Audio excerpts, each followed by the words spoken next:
Before carrying out a calibration check, the thermometer, the calibration standard, and the instrument were placed together in a location where the temperature was stable for at least 1 hour before commencing the calibration check.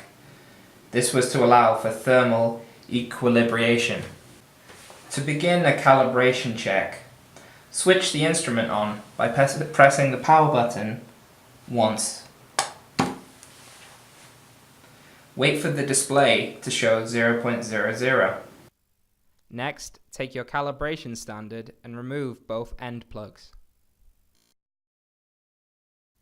Then insert the instrument nozzle into the sampling end of the calibration standard.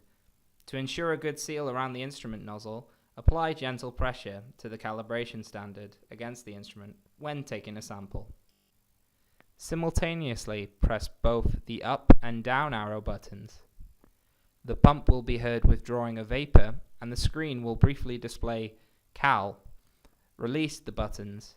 When the pump stops, remove the calibration standard and replace both end plugs. The display will show an increasing flashing value for 60 seconds, followed by set and 2.000 alternating.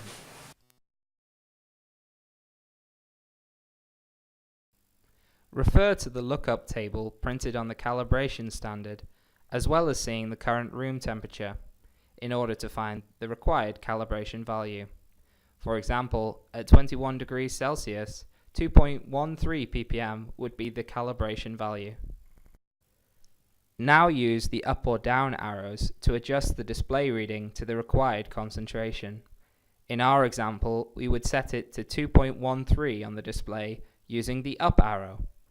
Then, simply press the S button to store the calibration value. The display will show Cal followed by End.